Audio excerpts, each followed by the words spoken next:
KU football is back in a big way. The debut of the new booth, and the Jayhawks looked really, really good. 31-7 victory over Fresno State. We recap, get into it. Game balls plenty coming at you on today's episode of Locked on Jayhawk.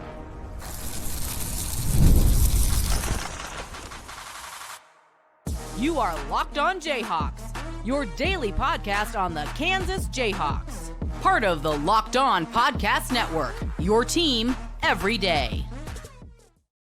What is going on? Derek Johnson here. This is Locked on Jayhawks. Thanks for making it your first listen every day, and thank you to the everydayers catching each and every episode of the show. We are free and available anywhere you get your podcast, including on our YouTube page where you can like and subscribe. And on today's edition, game recap, Kansas taking out Fresno State for a season opening victory in the new booth, 31-7. We're going to get into what happened in the game. We're going to get into our plays of the game. We'll get to our game balls, a little bit of a review of the new stadium, and plenty more coming at you. What went down in KU's start to the 1-0 season. Today's episode of the show is brought to you by FanDuel Sportsbook. Football season's around the corner. Visit the FanDuel app today and start planning your future bets, because Futures Day is coming up in just a couple days with FanDuel Sportsbook. Okay, so Kansas 31, Fresno State 7. This is a game that, the final score was kind of the, I guess it was the score, coming in at the beginning of the fourth quarter. And really just honestly a dominant outing for KU in the end. You out-yard them 386-216. It's funny because, again, it felt like both teams were kind of sitting on it the final fourth quarter of the game. Now, Fresno State sitting on it at the end was more so about the Kansas defense playing really well. And for Kansas specifically, like when they wanted to get stuff, especially in that first half, first 2.5, 3 quarters of the game, they got it on offense. They started getting more into just we're going to, we don't want to show too much. We're going to run, our basic running plays in the final quarter and half of the game. And then it just kind of coasts to the finish line at 31-7. Maybe the biggest takeaway, because I mean, this is a new stadium for KU. It's a new season. The fact that you beat Fresno State when you lost your Mountain West game a season ago and you were 1 win shy of a bowl game, that in itself is impressive. From a team-wide perspective, just getting a win, it's always fun. Always celebrate them, right? I think the biggest takeaway for me, though, is just about the fact of how much Kansas won this game by and how dominant it was. I went over in one of the previews to this episode, and thank you to everydayers if you already caught it, talking about how Fresno State plays a lot of these Power 4, Power 5 teams really close and wins some of the games. This was never in doubt for Kansas, right? I mean, you go down, you get the touchdown. Fresno State goes down on their first drive and gets a touchdown. And maybe at that point, it's like, okay, this is going to be a back and forth game. From then on, it never really was. Kansas just dominated from start to finish. And as much as beating the good opponents is what, matters a ton and is going to define, where you get to on your goals of the season, when you are able to consistently, and this is just one game, but when you are able to consistently beat, average opponents or decent opponents, right? Or even the bad opponents, and you were able to make them look even worse. You were able to humiliate them. You were able to dominate them. That's where the best teams come into play. I'm not saying Kansas is the best team in college football. They certainly look like the best team in week 0, right? I mean, I guess Iowa State gets the best win over Kansas State. So it's apples to oranges. But like Kansas looked really good in this game. They looked really clean for first game. I know there were some penalties, offensive line and stuff, but like it was just a really well executed game by Kansas that it felt like they could have won by even more than a decent score over a decent team who plays these types of teams really tough overall. And again, you out-yard them by 170 in the end. They did it in a little bit of everything. And it's just like the good teams are able to find a way to dominate the kind of average teams. And so that's a big takeaway for me, that it wasn't just, hey, you got a repeat of the UNLV game last year, but then you came out on top with a late 1-score game. It's like, no, you didn't need it. Like you just took care of business, never really in doubt. I mean, you had a game where Jalon Daniels went 18 of 20. Like, hey, he goes 18 of 20. He ends up under on the passing yard, so that's a little unfortunate. I wasn't expecting Kansas to win by 24 points and him to have to be, sat for the final 2 drives of the game for KU. But he goes 18 of 20 in a game against a real Division I opponent. Right? It's one thing when he goes 18 of 20 against an FCS opponent. He does that next week against Wagner. It's like, oh, okay, like that makes sense. This still is a Fresno State teammate, right? They have a pulse, so that was really impressive. But how about the defense, man? The defense, I mentioned that opening drive for KU, right? So Fresno State on their opening drive, they get stuck to a third down situation, right? And on that third down situation, Fresno State has like a good play by EJ Warner where he just he's under pressure and he dumps it off to the I forget if it was the running back or receiver, running kind of a short play. And he basically takes for a big gain. And then from then on, like Fresno State looks really impressive on their first drive and they end up scoring a touchdown on the first drive. And at that point, it's like, okay, the KU defensive line, which I thought was going to be pretty good against kind of a younger Fresno State offensive line, not really imposing its will. In fact, Fresno State imposed their will on the line of scrimmage in that first drive. But from that point on, you could tell KU's defensive line was better than the Fresno offensive line because Fresno could not get any push at the line of scrimmage for the game. I mean, Fresno State finishes the game with 29 carries for 37 yards. That is 1.3 yards per carry. Now, obviously in college, sacks count against your rushing totals. EJ Warner finished with 4 carries for negative 23 yards. If we exclude EJ Warner's rushing stats, you still only get 25 carries for 60 yards. That's a little over 2 yards per carry on basic math for Fresno State. So, and again, think about that first drive of the game where, Fresno State was able to move the football to a decent rate. And if you take away that first drive, I mean, just a dominant outing by KU's defense. I mean, in the end, if you're going to say you're going to only give up 7 points in a game, you would take that any day of the week for the defense. But especially once you consider what they did after the first drive, it was really, really impressive for the KU defense from there. And maybe that ends up being the biggest takeaway unit-wise from this game, just from a standpoint of like, we've seen the offense here over the past couple of years be a top 25 offense nationally, right? Last year was a little more inconsistent, but they still had their peaks. The 2 years prior with Andy Kotelnicki, it was a top 25 offense in the country both years, whether you're looking statistically or whatever. And we've seen them be that. And so, yes, it was a good reminder to see them be able to, again, Jalon Daniels going 18 of 20 for the game.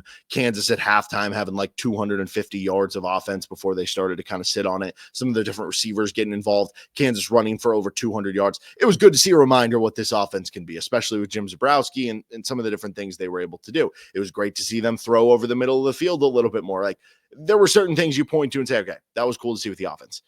But we haven't seen the defense be a top 25 unit in the country in a Lance Leipold era year. We haven't seen them be a top really 40 or 50 unit in the country. And this one game against Fresno State doesn't guarantee you're going to be able to do that, but it was the right step forward to be able to go on that path. And they looked good in just a lot of different ways. I mentioned Fresno State was unable to run the football, right? 1.3 yards per carry on 29 carries. Even throwing the ball, EJ Warner finishes with 29 attempts for 179 passing yards.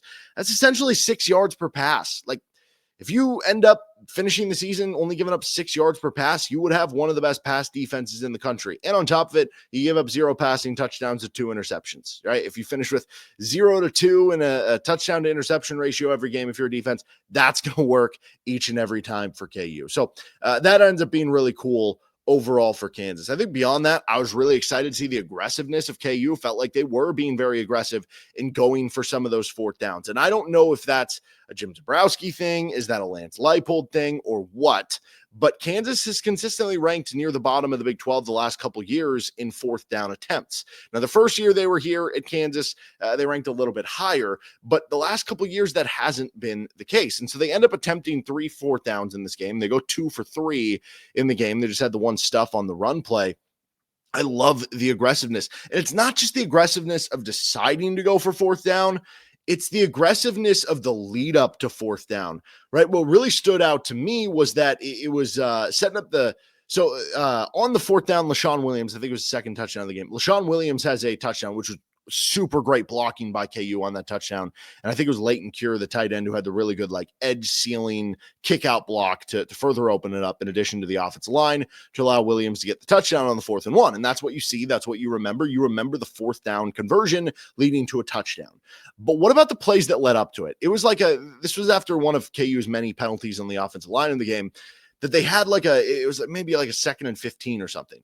And you would think, okay, they're going to throw the ball these next 2 downs to try to pick it up. Instead, they run the football. I think it was a QB draw for Jalon to pick up, I don't know, maybe 5, 6, 7 yards, set up a 3rd down. And then again, you're like 3rd and 7, 3rd and 8, and you're like, okay, well, this is clearly going to be a pass. They run again, and they run Daniel Hishaw. And you pick up, 5 or 6 yards to where the defense is expecting pass, which allows you to have an easier time running the football, because in your head the whole time you're going, hey, we're going to go for this fourth down if we can get it to a more manageable down. So we don't need to play this down on 2nd and 15 like we have to pick up 15 yards. We don't need to play 3rd and 8 like we need to pick up all 8. We just need 4 or 5 to make it manageable to go for fourth down. And I love the thought process, the aggressiveness. And so I just think there was a lot to come away from. Defense was great.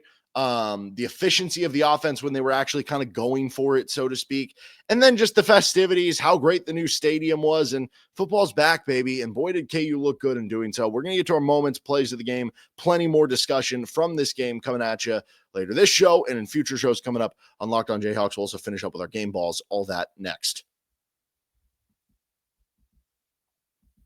Today's episode of Locked On Jayhawks is brought to you by FanDuel Sportsbook. If you would have taken Kansas minus the 13.5, you would have come out pretty in this one. August 26th, by the way, is also officially FanDuel Futures Day. That's coming up in a few days. Brand new holiday for football fans who live for bold predictions and preseason hunches. For just 24 hours, FanDuel is giving you deals on NFL season predictions. So whether you're calling your MVP, eyeing a long shot division winner, or ready to crown your Super Bowl champ before week 1 kicks off, this is your moment right now.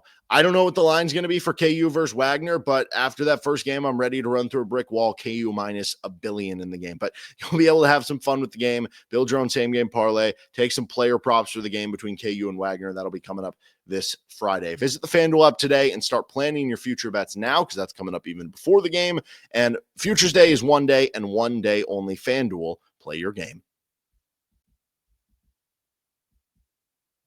All right, moments and plays of the game. This is Locked On Jayhawks. Don't forget to check out Locked On College Football for your second listen every day to wrap around what's going on around the rest of the country with college football in this week 0. Okay, some of my favorite plays and moments from the game. I think, to me, the play of the game actually ends up being very early in the game. It's literally the third play, I guess if you count the kickoff, the fourth play of the game. So KU receives the opening kickoff.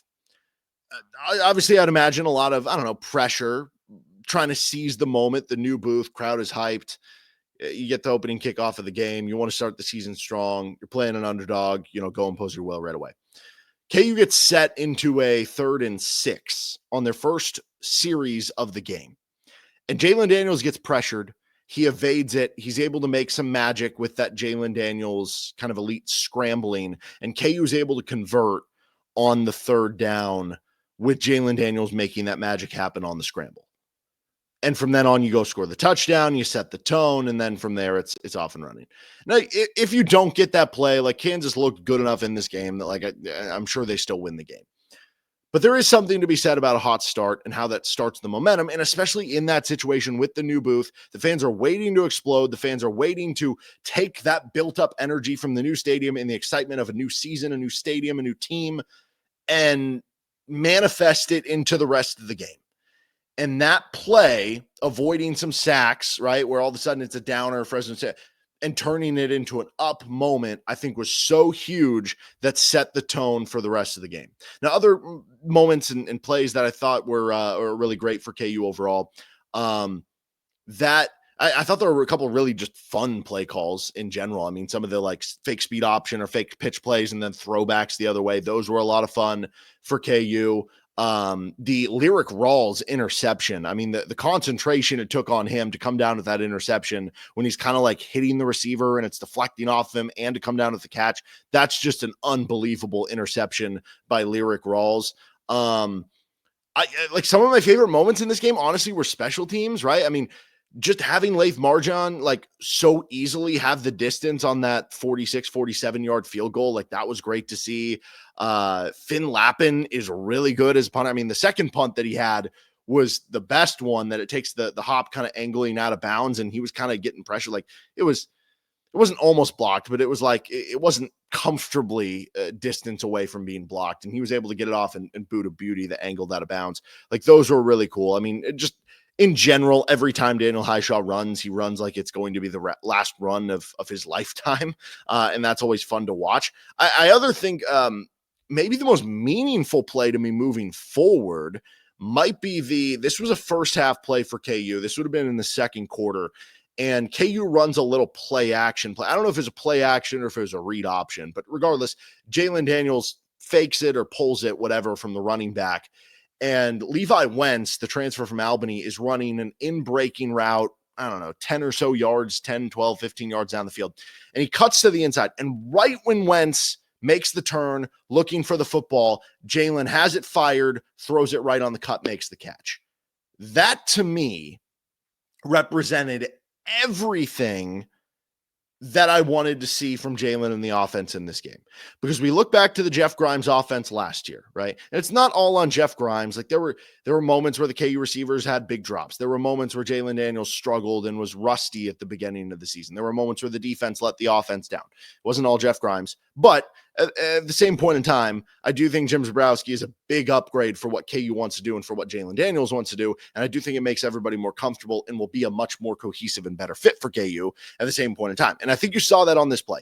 Jeff Grimes' offense more so values working to the outside, right? Throwing deep balls to the receivers, getting them flank routes, throwing screens, stuff like that, right? And that's not really the forte of Jalon Daniels. With certain personnel, that can be the forte and is actually going to be better for certain personnel. For what Kansas had and has and what Jalon Daniels is, I don't think that was always the best fit. And you saw with the Andy Kotelnicki offenses, you go look at the pass charts for Jalon Daniels. It was always super impressive the work that KU and JD were able to do over the middle of the field and in the intermediate route portion. So between 10 to 20 yards and the intermediate, like the very middle of the field, the middle third of the field. And sometimes those two things, kind of cross over. And we didn't see it as much last year. KU didn't exploit it as much. The tight ends weren't exploited as much over the middle of the field. They just weren't able to throw over the middle of the field as much, and they weren't as successful in doing so. And I think the combination of having a different coordinator, also having Jalon with less rust, because you think about those throws over the middle of the field, the biggest part of it is the timing, right? You have to A, have good timing, B, be able to throw a strong throw, and C, have confidence in the timing with your receivers that they're going to be at the right spot and make the play. And I think some of those things were lacking last year. Seeing that play to Levi Wentz told me everything I wanted to know about Jalon Daniels and what he is going to be this season for KU in the Jim Zebrowski, Matt Lubick offense for this team. So that was really cool to see for KU taking in this one. Also, I think Kenean Caldwell, ton of awesome plays for KU, but we'll get to him and plenty more coming up in our next segment where we give out some game balls. I also want to give a little bit of a review to the new Booth Stadium and what I thought and just personal experiences being in there, because it was a lot of fun certainly being out there. We'll get to that next. This is Locked on Jayhawks. Today's episode of LOJ is brought to you by Rougiette Ready.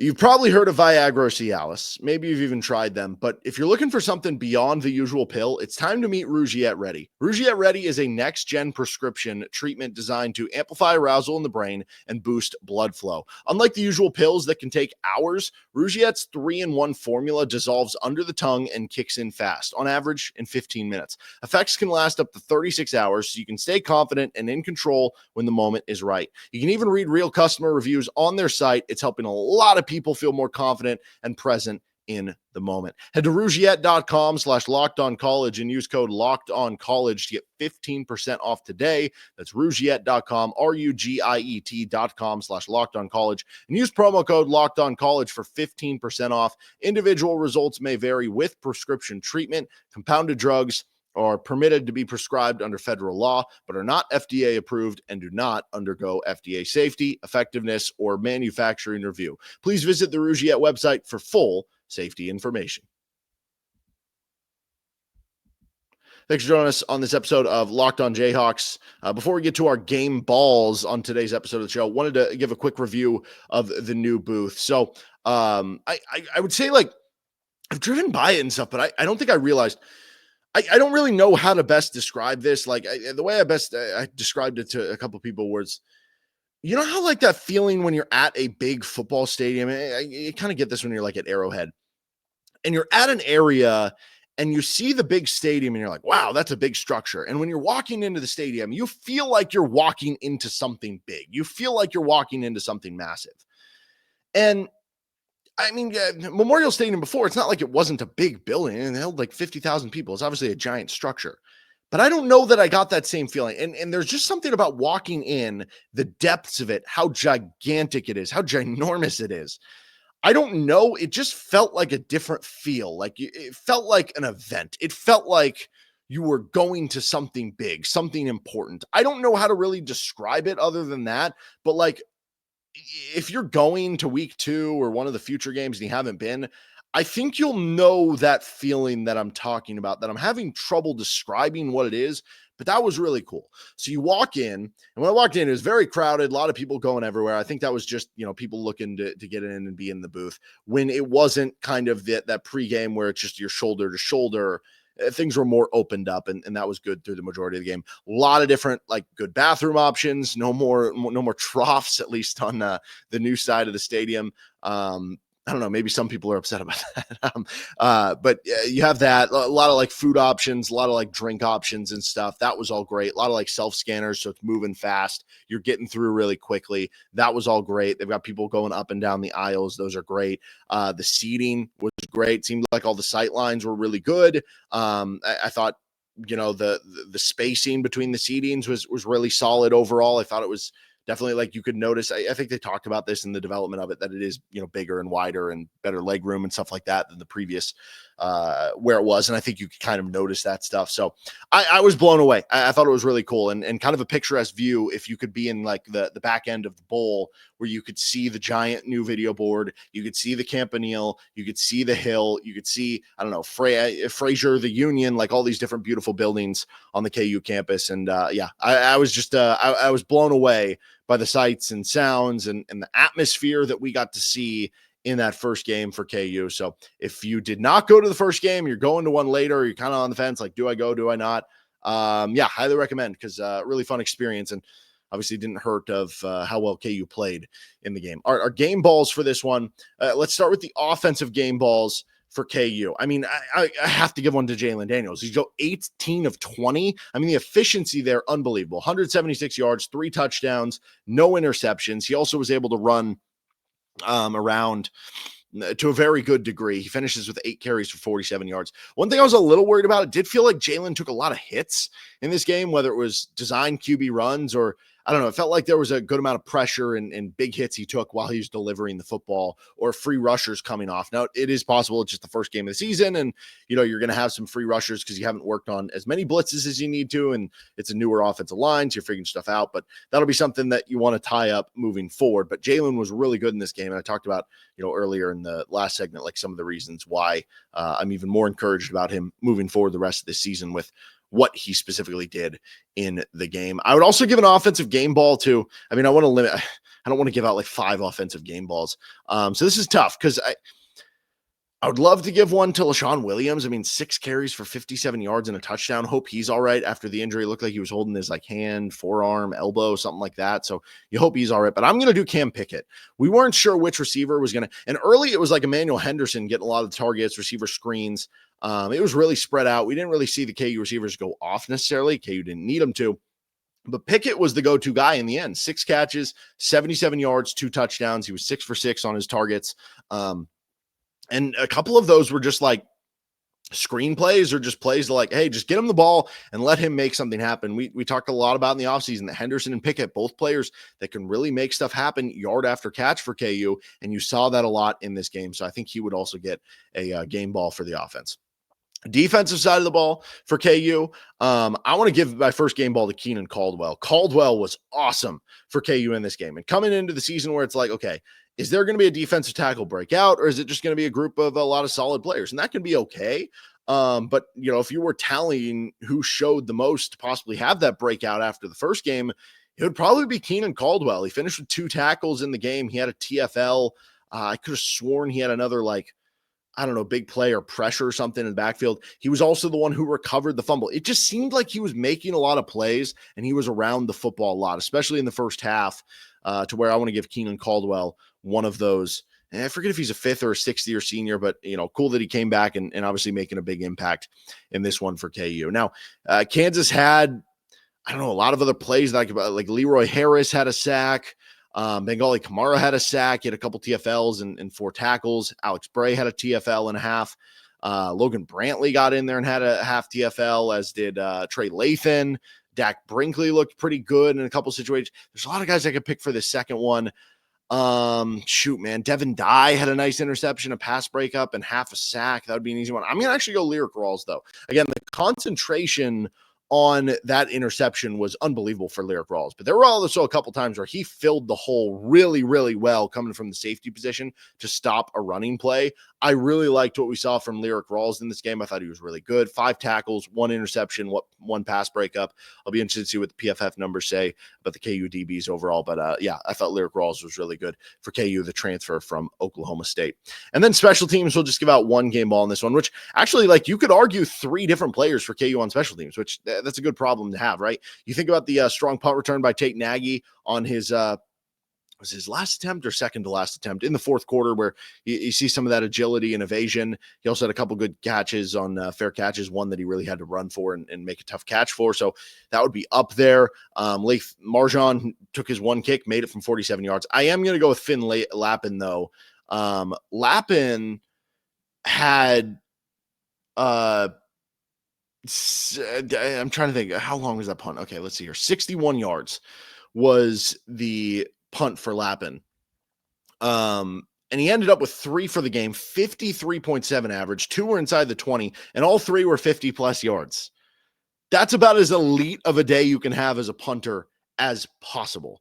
We were super high on Finn Lapin coming in. We talked about how if he just did his season average at McNeese State last year and repeated that for KU this year, that he would break the single season record for most yards per punt in KU history. Well, he certainly got off to a good start in this one, and I feel pretty good about KU specialists after the game. All right, that'll do it for this episode of Locked On Jayhawks. You can find our show anywhere you get your podcast, including on our YouTube page, where you can like and subscribe to the show. We'll be back at you to break down more of what happened in this game coming up on Monday's episode, where we get into a little bit more game review, get to some of the PFF numbers, get to plenty more coming out of this game, biggest takeaways, goats of the game, all that and more. And then we'll start getting ready for the next game against Wagner. So make sure to subscribe to the show anywhere you get your podcast, including on our YouTube page, where you can like and subscribe. See you next time with LOJ.